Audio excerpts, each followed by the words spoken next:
because on your healing journey, you will find as you continue and you learn more about yourself and what to do, what not to do, and people who are in your corner, supposedly, you'll find that sometimes as you grow and you grow out of the need for certain things and for certain people, there's a lot of clashing of personalities that go on. Now, this is where it can get a little tricky because there are people, that's your ace, and, you know, they're always in your amen corner. But then there are certain times in your life where you've made a decision, a conscious decision to be better and to do things better. And you start seeing some things about your relationship with certain people that are quite questionable. That's the thing. Now, you've been aces all this time. You trust each other with your secrets and all of this. So what do you do? What do you do? Now, what I chose to do, I chose to continue on healing. That's what I decided to do.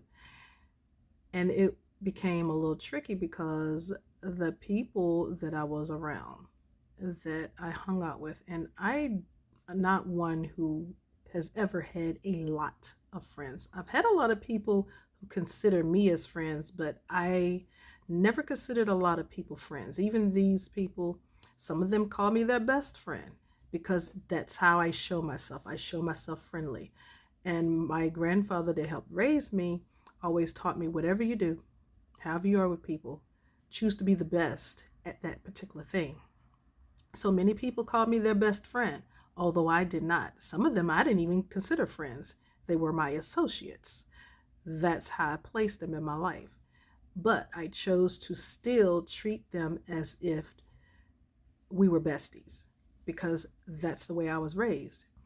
And so some of them, not all of them, some of them would see my growth and me pulling away from my circle a little bit more because I was focusing more on myself, focusing more on what I needed to do to heal and who else I needed inside of my circle.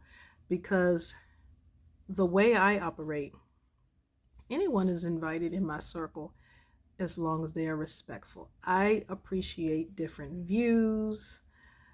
You know what? That sounds like another video. So I appreciate different views. I appreciate different cultures, and I don't shy away from them. And if I can learn in whatever I learn that's different, that I can see how it could be a win for me if I applied that particular thing, I'm going to do that. So that's what started happening. I started doing these things and talking to different people outside of the church and inside of the church that most people didn't consider popular. I've never been that type of person who run with the cliques and stuff like that, the popular ones anyway, because I don't learn from them. I learn more of what not to do and how not to be when I'm around them, and I could do that out of life anyway. But I wanted to learn more. I wanted more perspectives, and that's the reason why I methodically choose the people in my life. And so when certain people that I was around more realized that I was with other people more, they became sour. Well, that's what you get when you're with me. That's just what you get. Because I'm not going to not stop being your friend, but you can make that decision to where we're not friends anymore. Because I'm going to continue growing. I'm going to continue learning, and that's just that. So I let that be known. I let that be known, and some of them just didn't like it. Some of them are like, okay, And they let me go at my own pace. They let me go at my own pace because there are a lot of times where I need a long stretch of alone time. That's just how my personality works. And then when I come back, I mean, if you want to be there when I come back, fine. If you don't, that's still fine. It doesn't bother me. It does not bother me to lose people in my life. It doesn't. It never has. I've gotten to the point where, hey, that's just what life is. And I learned that as a teen. That's just what life is. And it doesn't mean that person isn't with me. It's just that they don't like change. Some people really, really can't get with change. And my life is all about nothing but sudden and dramatic changes. That's how I learn best.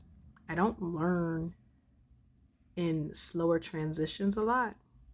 There are some things that I do learn better with slower transitions, but most of my life I learn best with sudden and dramatic changes. And that's just the way it is. So there was a lot of personality clashes and they couldn't get with mine. I'm a lot of my friends who we are still friends. Most of my best friends, we don't really talk that much. We really don't. And a lot of people, their version of friends and besties, you do everything together, you know each other's secrets and this, that, and the third. And yeah, my crew, we're not like that. We do not have to see each other every day. We don't even have to check on each other every week. That's just how we are. But when there is a life change, something serious, oh yeah, we're going to be there. We are going to be there with every fiber of our being. And those are the people that I cherish the most. Not the ones that always want to be in my face, because that gets on my nerves. That does. It gets on my nerves. I cannot stand being around people like that. For one thing, it does not help me, especially healing from codependency. It does not help. It doesn't, because I'm always looking for where can I assist you. And being around you all the time, especially if we're both having issues with something, I'm still, even though I have an issue with it, I'm going to help you with yours. And so that doesn't help. And my true friends realize that, and they don't want me to be in that position. And they'll say, look, I know you want to do such and such and such, but no, you're not going there. My true friends talk to me like that. The ones who really don't care about even knowing that that's an issue for me, I when it happens the first time, I'm like, okay, noted. And then yeah, I start backing off because that's just how I am. But yeah, a lot of personality difficulties surfaced and a lot of things blew up, and I just like, hey, this is just the way it is. I'm very nonchalant when things get like that. A lot of my friends, my true friends, say that I'm unemotional, but I'm not. I have emotions. It's just I choose not to be overly emotional because it doesn't work. I've seen how it doesn't work for other people. And I have been overly emotional about a couple of things, and it made things worse. So my choice is just to stand down and just watch everything blow up. And if it is to the point where you don't want to be friends with me anymore, so be it. You know, now a lot of times what I find is years later, after the people who have decided they don't want to be friends with me anymore, they start working on some things and they realize, hey, I did too much. And so they will find me and contact me, or if they haven't, if we just happen to see each other out in public, they'll wave and speak to me. And of course I want to see them because, hey, I haven't seen you in a while. And I don't hold grudges. That's just me. So they're like, when we parted ways, da da da da da da da da da, and I'll just stand there and listen. And they were like, I didn't understand it then, but I understand what you meant now. I understand it. And I've been working on such and such and such. And then they'll thank me for never pushing anything down their throat, because that doesn't work. But yeah, I dealt with a lot of personality clashes with so-called friends that I never called friends in the first place. I just showed myself friendly to them because I feel like everybody deserves it. So yeah, that's a thing to deal with. And that's just how I deal with it. Whether it's a right way or a wrong way, that's the way it works for me.